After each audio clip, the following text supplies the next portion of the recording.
Kementerian Peladangan dan Komuniti diberikan 30 minit walau mana tertakluk pada budi bicara saya. Silakan Menteri. Terima kasih Datuk Yang Di-Pertua. Assalamualaikum warahmatullahi wabarakatuh. Terlebih dahulu saya ingin mengucapkan terima kasih kepada 18 ahli yang berhormat, iaitu Yang Berhormat Temerloh, Yang Berhormat Puncak Borneo, Yang Berhormat Kubang Krian, Yang Berhormat Tenom, Yang Berhormat Sik, Yang Berhormat Kubang Pasu, Yang Berhormat Betong, Yang Berhormat Jerantut, Yang Berhormat Baling, Yang Berhormat Kota Belud, Yang Berhormat Jempol, Yang Berhormat Kuala Kerau, Yang Berhormat Padang Terap, Yang Berhormat Seputih, Yang Berhormat Tanjung Piai, Yang Berhormat Pasir Salak, Yang Berhormat Tawau dan Yang Berhormat Sembrong yang telah mengambil bahagian dan perbahasan mengenai perkara-perkara di bawah bidang kuasa Kementerian Peladangan dan Komoditi. Dalam sesi perbahasan Rancangan Undang-Undang Perbekalan 2023 di Dewan Yang Mulia ini. Soalan yang dilontarkan serta cadangan, pandangan atau idea yang dikemukakan amat dihargai dan akan digunakan oleh KPK bagi menambah baik tata urus sektor agri-komoditi dalam meningkatkan sumbangan pada sosial ekonomi negara dan kesejahteraan rakyat, khusus pekebun kecil. Saya akan mengulung mengikut topik-topik menyentuh isu berkaitan getah, kelapa sawit dan agri-komoditi yang lain. Untuk usaha kerajaan bagi membantu pekebun kecil getah, beberapa Yang Berhormat yang telah membangkitkan isu ini, iaitu Yang Berhormat Temerloh, Puncak Borneo, Kubang Krian, Tenom, Sik, Kubang Pasu, Betong, Jerantut, Baling, Kota Belud, Jempol, Kuala Kerau dan Padang Terap. Ingin saya katakan bahawa kerajaan, di mana Tenom mengatakan kerajaan dan mencadangkan supaya kerajaan mencari jalan penyelesaian bagi menangani masalah harga getah yang rendah. Begitu juga Yang Berhormat Kubang Pasu dan Betong menyarankan agar kita berpindah pada penghasilan latex, dan Yang Berhormat Six meminta penjelasan mengenai mekanisme pelaksanaan IPG. Untuk makluman ahli Yang Berhormat, harga getah asli bergantung pada permintaan dan penawaran pasaran di peringkat global. Memandangkan share pengeluaran Malaysia bagi tahun 2022 hanya 3.3% daripada pengeluaran getah asli dunia, maka kita tidak mempunyai kemampuan untuk mengawal harga getah ini. Justru beberapa inisiatif mengurangkan dampak ketidakstabilan harga getah dan menstabilkan pendapatan pekebun kecil getah telah dilaksanakan oleh kerajaan. Seperti pertamanya, kerajaan telah memperkenalkan insentif pengeluaran getah ataupun singkatannya IPG sejak tahun 2015 lagi, yang bertujuan untuk mengurangkan beban pekebun kecil ketika harga getah rendah, di samping mengelakkan mereka terus menoreh. Melalui pelaksanaan IPG, pekebun kecil akan menerima harga getah peringkat ladang ataupun farm gate dengan izin 50% kandungan getah kering ataupun KGK sekurang-kurangnya pada harga RM2.50 sehingga 30 Disember 2022 RM2.50, minta maaf. Sejak pelaksanaan IPG pada September 2015 sehingga 31 Disember 2022, IPG telah diagihkan pada 210,000 pekebun kecil di seluruh negara dengan nilai pembayaran berjumlah RM448 juta. Kedua, bagi membantu menstabilkan pendapatan pekebun kecil dan memenuhi keperluan industri hiliran berasaskan latex, kerajaan juga melaksanakan program insentif pengeluaran latex ataupun IPL. Program IPL diwujudkan untuk memberi peluang pada pekebun kecil getah bagi menambah pendapatan dengan memberi galakan untuk beralih kepada penghasilan susu latex berbanding getah skrap ataupun kap lam. Bagi setiap peserta pekebun kecil getah yang menyertai program ini, mereka akan menerima insentif tunai sebanyak RM1 per kilogram bagi 100% KGK.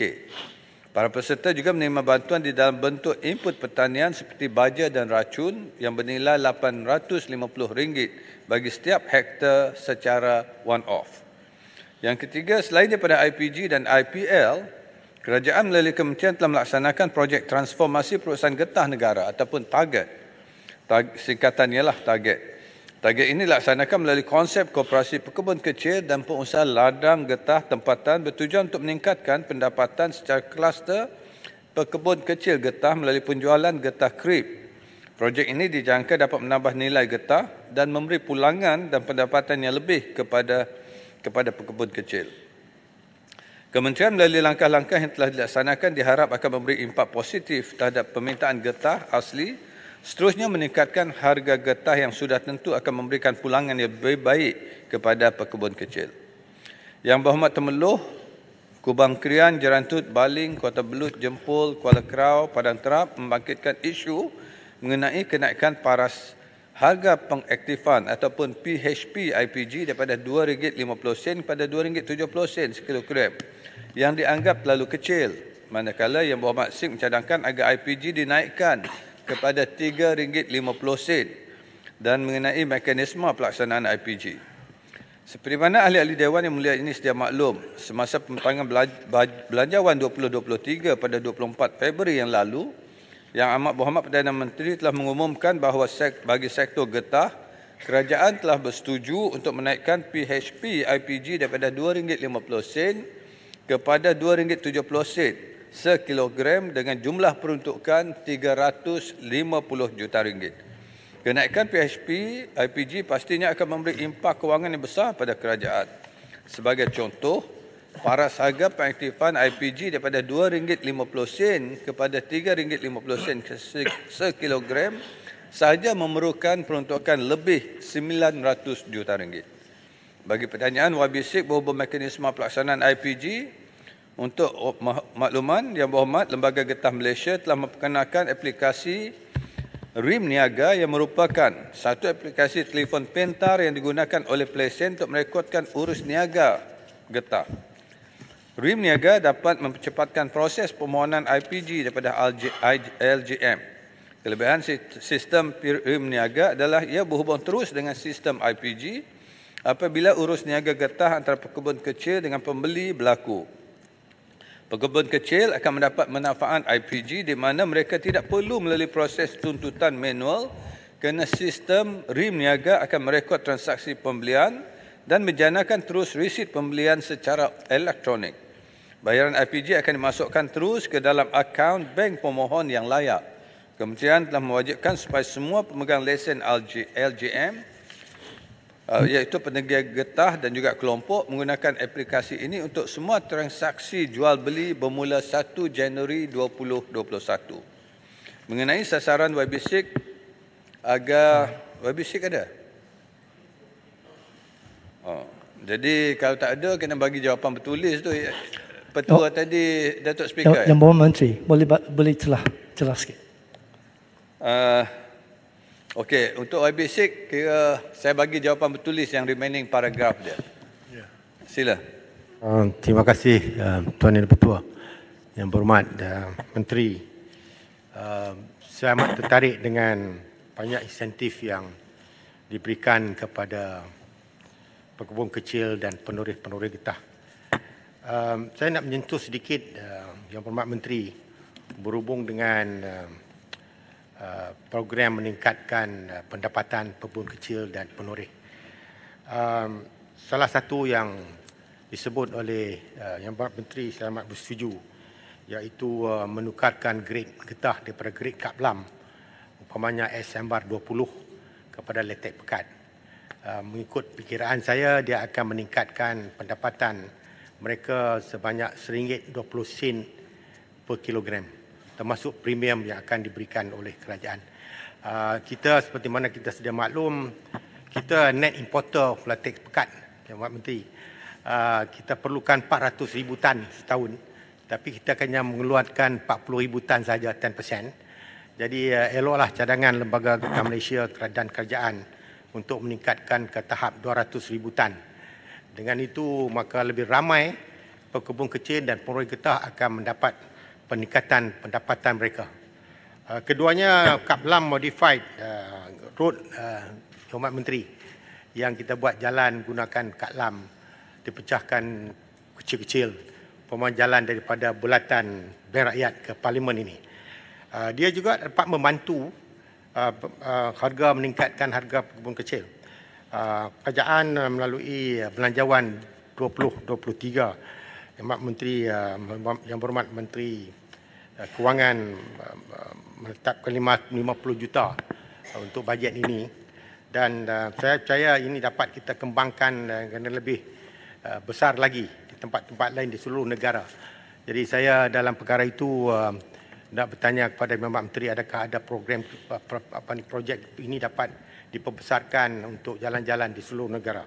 Sebab kalau kita dapat ini dilaksanakan, mereka yang membuat kaplam di kampung-kampung luar bandar boleh menjualkan kaplam listrik kepada syarikat yang berterlibat dalam kaplam modified road ini.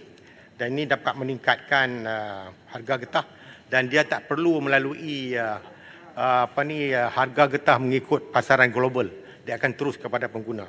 Dan lagi satu, Yang Berhormat Menteri, saya juga nak cadangkan, ini sudah lama dilaksanakan oleh Lembaga Getah Malaysia bersama dengan RISDA sebagai extension agency, iaitu tanaman kontan di dalam kebun-kebun getah.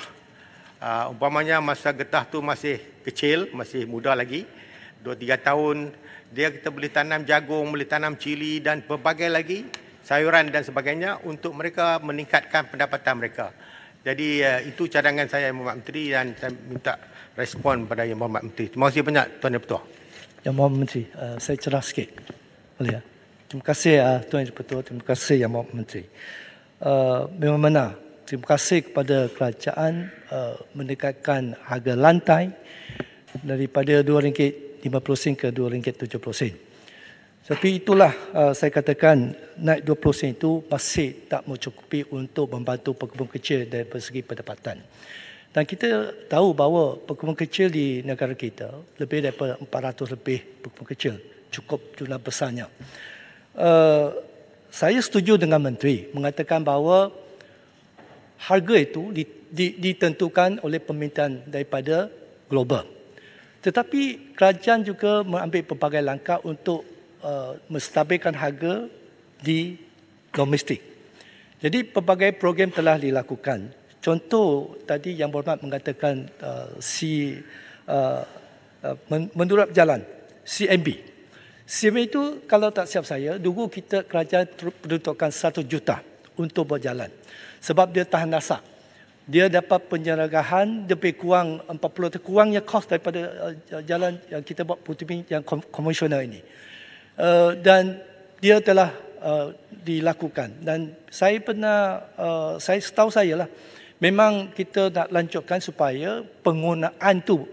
Tapi apa yang berlaku hari ini, kita tengok kerajaan bagi bajet 2023 hanya buat penyelenggaraan saja. Tiada bajet untuk melanjutkan atas projek ini. Sebab kita banyak kata tahan kalau jalan ini dia boleh tahan ya sampai 8 hingga 10 tahun. Tapi bintumin yang biasa komersial ni hanya 4-5 tahun. Nah, kita nampak ada kelebihan itu, mengapa kerajaan tak lanjutkan atau bagi satu bajet lagi untuk teruskan projek ini. Kedua, kita merupakan pengekspor sarung tangan yang terbesar di dunia, iaitu penggunaan latex. Mungkin kementerian harus buat satu polisi supaya penggunaan ini boleh digunakan di domestik untuk menstabilkan harga dan untuk meningkatkan harga yang pendapatan kepada pekebun kecil. Sebab harga lantai itu hanya kita rendah daripada RM2.70 baru kerajaan buat bayaran. Tapi kalau dapat tingkatkan harga lebih daripada RM2.70, kerajaan tak payah buat tambahan pula. Jadi kita kena melihat perkara ini supaya yang penting yang meningkatkan pendapatan kepada pekebun kecil. Terima kasih. Boleh saya tambah satu soalan tentang pendapatan? Saya ada 16 minit lagi, takut tak habis. Tapi saya kira satu, cuma ringkaskan. Ya, ringkas. Yang sekarang kita, terima kasih Datuk Timbrani ini Petua. Sekarang kita berbincang tentang menaikkan pendapatan penerogi getah. Yang sekarang yang satu perkara yang mendesak ialah penyakit luruhan daun pestiosis yang menyebabkan yang melanda seluruh negara, di mana daun pokok getah luruh tak mengikut musim. Ada yang tahun lepas luruh 6 kali setahun. Jadi pendapatan penerogi getah terjejas kerana tidak boleh toreh dan juga hasil latexnya kurang. Dan saya dapat aduan bahawa peruntukan untuk mengatasi masalah ini amat kecil sekali. Kalau kerajaan boleh bagi jaminan masalah penyakit luruhan daun Pistiopsis ini dapat ditandingi segera. Terima kasih. Okey, terima kasih kepada persoalan tambahan daripada tiga yang berhormat tadi, Kubang Pasu, Tanjung Piai dan juga Bruas. Sememangnya usaha untuk menambah pendapatan memang kita laksanakan.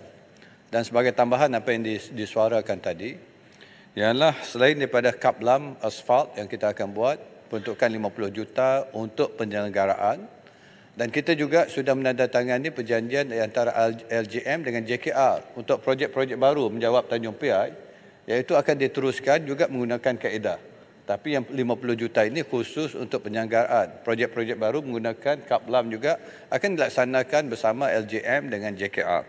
Ini telah pun dipersetujui antara kedua-dua pihak. Manakala tanaman kontan, ini lebih kepada program dilaksanakan oleh RISDA. Bila penanaman semula. Sebab tanggungjawab RISDA ialah untuk menjaga keseluruhan pekebun kecil getah. Bila penanaman semula, dalam tempoh sebelum pokok getah itu boleh ditoreh, memang di bawah tanggungjawab RISDA. Bila dah boleh ditoreh, barulah kementerian kami akan mengambil alih untuk melihat ke segala bantuan dan sokongan yang diberikan kepada pekebun-pekebun kecil. Malakala untuk susu getah sebenarnya Tanjung Piai, yang berhormat Tanjung Piai, kita mengimport sebenarnya susu getah. Bukan kita menjadi pengeksport. Kita mengimport sekarang ni 30 bilion daripada luar negara.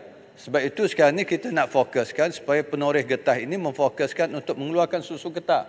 Sebab harga susu getah... Kita import, Yang Menteri, 380,000 tan satu tahun. Ya, betul. 380,000 tan. Kalau nilainya 30 bilion, sebenarnya kita import daripada Thailand. Sebab itu kita nak fokuskan pada pengeluaran latex ataupun susu getah, di mana kita tidak lagi bergantung kepada import. Dan ini dapat memenuhi pasaran tempatan. Sebab ini pasaran yang dah sedia ada dengan harga yang lebih stabil, RM5 lebih. Dan ini akan membantu. Sebab itu kita dah jalinkan hubungan balik dengan Mardek, di mana Mardek sekarang ini akan membeli getah latex ini untuk dibekalkan secara tempatan. Dan di sinilah kita nak kumpulkan secara kelompok tadi pekebun-pekebun kecil, dan mereka akan diuruskan Mardek untuk penanaman semula, penghasilan dan pembelian. The whole ecosystem dengan izin akan diuruskan, dan ini akan dapat menjamin Wakil Menteri, saya pernah bekerja LJM dan juga Mardek. Ya, Mardek. So I understand. Saya kerja dua tempat itu dulu. Ini yang sedang kita laksanakan, dan insya-Allah kita juga akan membawa industri yang besar yang lain, termasuklah Top Glove dan sebagainya untuk terlibat dalam program ini. Malahan syarikat besar kerajaan, agensi kerajaan juga sudah pun bersetuju secara prinsip untuk terlibat bersama. Dan saya setuju, salah satu cabaran kita ialah penyakit luruhan daun. Kita sedar memang peruntukan untuk kita, pertama untuk membuat research. Apakah benih-benih yang lebih tahan dari segi serangan penyakit. Kedua, kalau serangan penyakit, bagaimanakah tindakan kita untuk menyelesaikan dan menyerang dari segi semburan racun dan sebagainya. Ini sedang dilaksanakan. Memang peruntukan tidak mencukupi, dan kita akan berbincang lagi untuk melihat bagaimana kita dapat tambah, kerajaan dapat tambahkan peruntukan untuk usaha kita menangani luruhan, penyakit luruhan. Ya, Abang Muhammad, ni jempol kejap 2 minit je. Sebab saya dan juga rakan-rakan lagi itu mengemukakanlah minta dinaikkan harga lantai ini. Tapi alhamdulillah telah diambil tindakan 20 sen. Ya, cuma yang penting sekarang ni untuk kelompongan untuk kita klaim balik melalui insentif ini, cuma kita minta pekebun-pekebun kecil ni dia mesti menjual hasil dia kepada pembeli yang berlesen. Jadi apa yang saya dapati, dia jual kepada pihak yang tidak berlesen, jadi ini dia tak boleh klaim. Ini masalah dia. Jadi kita nak tekankan penoreh-penoreh getah pekebun kecil ini mesti menjual hasilnya kepada pembeli getah yang berlesen untuk diuruskan tuntutan insentif itu. Terima kasih. Saya amat bersetuju, Yang Berhormat Jempol. Di sinilah peranan kita untuk memberi dan mewawarkan kepada semua pekebun kecil supaya segala hasilan itu mesti dijual kepada mereka yang berlesen dan menggunakan skim rim niaga itu. Sebab rim niaga sebenarnya berdaftar dan sebagainya memudahkan mereka membuat tuntutan. Jadi yang berhormat Datuk Speaker, saya beralih kepada isu berhubung kait dengan kelapa sawit yang dibangkitkan oleh Yang Berhormat Temeloh dan juga Seputih, di mana mereka membangkitkan isu berkaitan penebangan hutan yang tidak terkawal untuk penanaman kelapa sawit. Merujuk pada persoalan ini, Skim Persediaan Malaysia Sustainable Palm Oil ataupun singkatannya MSPO telah menekankan tarikh akhir bagi penyahutanan pada 31 Disember 2019 dan sembarang penanaman kelapa sawit yang menyebabkan penyahutanan ditanam di kawasan hutan, hutan simpan dan kawasan nilai konservasi tinggi lain dilarang sama sekali. Ini selaras dengan dasar agri-komuniti negara yang mengutamakan kemampanan industri agri-komuniti. Sebagai salah satu langkah menangani masalah penyahutanan, Kerajaan Malaysia telah menetapkan had kawasan penanaman sawit sebanyak 6.5 juta hektar di seluruh negara, selaras dengan dasar agri-komuniti negara 2030. Sehingga Disember 2022, kawasan penanaman sawit di Malaysia adalah seluas 5.67 juta hektar. 4 dasar utama yang telah diluluskan oleh Jemaah Menteri berhubung penanaman sawit pada tahun 2019 adalah seperti berikut. Pertama, menghadkan keluasan penanaman kelapa sawit kepada 6.5 juta hektar sahaja bagi seluruh negara. Kedua, melaksanakan larangan penanaman baru sawit di atas kawasan baru tanah gambut. Ketiga, melaksanakan pengurusan hutan simpan kekal yang lebih mampan. Dan keempat, penyediaan peta rasmi bagi kawasan sawit di seluruh negara untuk capaian umum. Untuk makluman, dasar-dasar ini masih lagi terpakai dan merupakan sebahagian daripada dasar agri-komuniti negara 2030 yang telah dilancarkan pada 9 Mac 2022. Berhubung status pemetaan kawasan penanaman sawit pula, Lembaga Minyak Sawit Malaysia MPOB sedang dalam proses membangunkan sistem pemetaan kawasan penanaman sawit di seluruh Malaysia yang mengandungi maklumat berkaitan litupan penanaman sawit untuk capaian umum. Projek ini akan selesai dibangunkan sebelum akhir tahun 2024. Memandangkan isu utama bagi soalan ini merujuk pada penembangan hutan dan pencurian balak, boleh jugalah Yang Berhormat merujuk kepada Kementerian Sumber Asli, Alam Sekitar dan Perubahan Iklim. Merujuk kepada cadangan Yang Berhormat Sembrong, saya akan kemukakan jawapan ini secara bertulis. Usaha kajian untuk sektor perkayuan, Yang Berhormat Puncak Borneo. Ada? Puncak Borneo ada tak ada? Saya akan bagi juga jawapan secara bertulis memandangkan tidak ada di dalam Dewan. Jawapan ini agaknya sebenarnya agak penting untuk makluman, tapi saya akan edarkanlah kepada semua Yang Berhormat. Begitu juga untuk pembangunan industri lada yang saya kira merupakan satu juga agri-komuniti yang menyumbang pada pendapatan negara, apatah lagi untuk Sarawak khususnya sebab Sarawak dikenali sebagai lada yang premium, yang terbaik di dunia. Tapi penghasilan makin berkurangan sebab pemain industri makin berkurang. Jadi ini salah satu fokus untuk kita lihat bagaimana kita boleh melihat pada peningkatan hasil, kaedah yang baru supaya Sarawak dan Malaysia khususnya akan lebih dikenali sebagai pengeluar produk-produk lada yang premium untuk dunia. Jadi untuk itu sebagai penutup, Datuk Yang Ketua, Jemaah Menteri, sikit saja cerah. Saya ada bahas berkaitan dengan sistem EFFP untuk mengatasi kecurian buah tanah segar ni, tapi tak ada jawapan. Mungkin kalau tidak bagi secara bertulis, sebab itu penting untuk membantu pekebun kecil meningkatkan pendapatan yang sewajarnya. Sebab selama ini kita melihat di lapangan kes curi buah itu menjadikan satu kes yang begitu rumit dan dia akan merugikan kepada pekebun kecil sehingga 15-20% daripada segi pendapatan. Jadi kita nak bantu untuk menjaga kebajikan pekebun kecil. Tetapi EFF ini telah diujuk untuk bantu kepada selesaikan isu ini, tapi sehingga hari ini tak dilaksanakan. Saya cuma nak tanya, adakah akan dilaksanakan atau tidak, atau ada sebab apa mengapa tak laksanakan sistem ini? Sekian, terima kasih. Ini untuk kelapa sawit yang berhormat ya. Nanti saya ambil maklum cadangan yang berhormat, saya akan semak dan akan berhubung dengan yang berhormat untuk kita bincangkan secara terperinci perkara ini. Jadi yang berhormat Datuk Ketua, sebagai penutup, saya ingin menyatakan bahawa sektor agri-komuniti telah sekian lama menjadi nadi kepada pembangunan ekonomi Malaysia. Selama beberapa dekad, sektor ini telah membantu rakyat Malaysia keluar dari kepompong kemiskinan, menyumbang ke arah pembangunan dan pertumbuhan sosio-ekonomi negara dan mewujudkan peluang pekerjaan.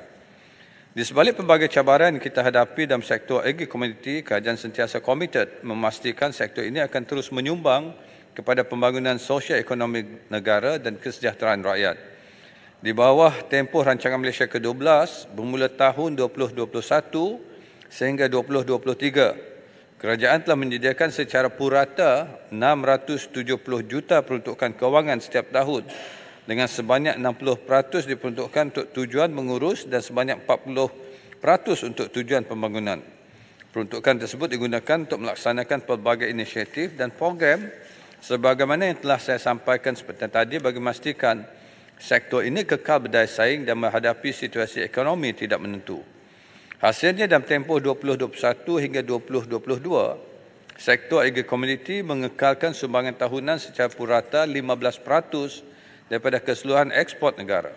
Pada tahun 2021, sektor ini menyumbang sebanyak 209.6 bilion ringgit, iaitu 16.9% daripada keseluruhan ekspor negara, dan pada tahun 2022 sebanyak 207.3 bilion ringgit, iaitu 13.4% daripada keseluruhan ekspor negara. Berdasarkan pada pendapatan ekspor negara melalui sektor agri-komuniti yang tinggi berbanding peruntukan yang diluluskan, Kementerian kami Pertanian jumlah peruntukan ini wajar dipertingkatkan. Ini termasuklah untuk menghadapi cabaran dari segi penyakit dan juga segala kempen-kempen yang negatif ke atas agri-komuniti kita yang memerlukan peruntukan lebih besar. Jadi saya mengucap terima kasih pada Yang Berhormat yang telah menyarankan supaya peruntukan lebih besar diberikan kepada kementerian ini. Dan saya akan membawa perkara ini kepada Yang Berhormat Menteri Kewangan untuk dibincangkan. Mungkin dalam review bajet nanti kita akan dapat peruntukan tambahan untuk kita menangani cabaran-cabaran yang kita hadapi.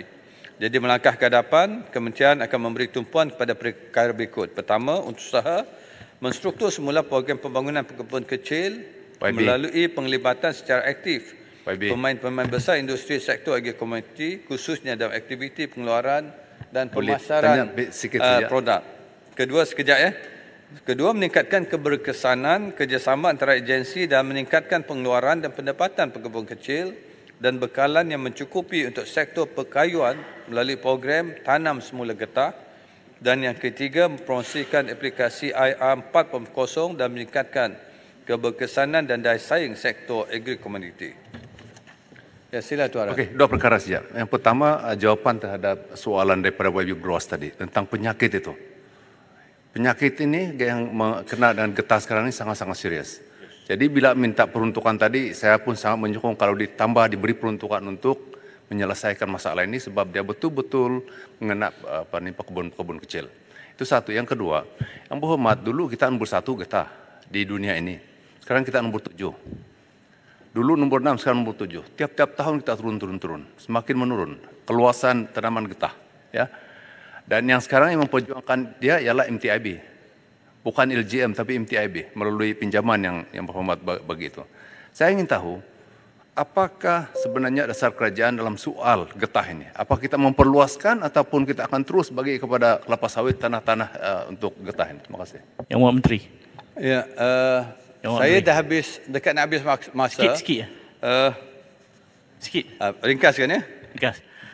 Saya nak kembali kepada isu latex tadi, Yang Berhormat Menteri. Latex ni memang kita hanya mengeluarkan 10% saja. Tapi mungkin Yang Berhormat Menteri sedar bahawa kita, masalah besar kita adalah tenaga. Penoreh-penoreh getah kita ni daripada kalangan golongan yang 60 umurnya lebih tua Dan letek ni dia memerlukan lepas dia toreh, pagi tengah hari dia kena ketip. Itu antara apa langkah-langkah kementerian? Sebab tu yang saya katakan tadi, langkah ke hadapan salah satunya untuk program pembangunan pekebun kecil. Di mana kita nak melibatkan pemain industri yang lebih besar. Sebab kalau pekebun kecil, kemampuan dari segi economic scale, dia tak mampu untuk menggunakan teknologi. Kita dah ada teknologi sebenarnya. Kalau kita guna teknologi, kita semuanya akan jadi automated untuk kita menoreh. Jadi kita tak perlukan pekerja. Tapi untuk pelaburan kepada teknologi yang baru ini, mungkin pekebun kecil tak mampu. Sebab itu kita nak jalinkan mereka dengan industri yang besar, digabungkan dan di mana mereka boleh masuk dalam skim ini dan mereka akan mendapat share dari segi pajakan tanah dan juga dividen daripada industri syarikat-syarikat besar ini. Ini sedang kita fikirkan dan dibincangkan. Sebab itu saya kira ini langkah yang sedang kita fikirkan dan kita akan berbincang dan berunding dengan semua pemain industri dan kalau mereka bersetuju dan pekebun kecil setuju, jadi kita akan menjadikan pekebun kecil ini sebagai satu industri yang lebih besar dan ini diharapkan akan dapat meningkatkan termasuklah apa dikatakan oleh tuaran tadi untuk kita tambahkan lagi ladang-ladang getah kita secara lebih ekonomi dari segi scale-nya dan ini akan menaikkan balik kita daripada hasilan yang rendah menjadi pengeluar yang utama nanti.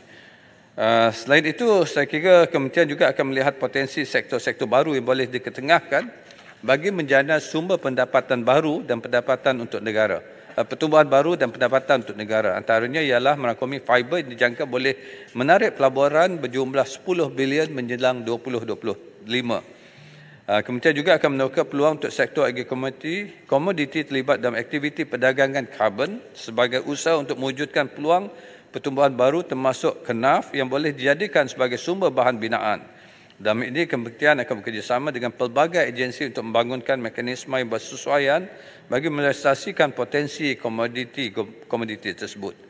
Dengan ini, saya yakin bahawa semua isu yang dibangkitkan oleh Yang Berhormat semasa sesi pembahasan rang Undang-Undang Pembekalan 2023 menyentuh bidang kuasa KPK telah pun saya jawab. Yang tidak hadir ataupun tidak dijawab secara spesifik nanti saya akan boleh berhubung dengan saya akan kemukakan jawapan secara bertulis. Untuk itu saya mengucapkan terima kasih kepada semua ahli berhormat, kepada Datuk Speaker dan semua di atas peluang untuk kita memberi penjelasan berhubung kait dengan bidang kuasa Kementerian Peladangan dan Komoditi. Terima kasih. Terima kasih Yang Berhormat Menteri.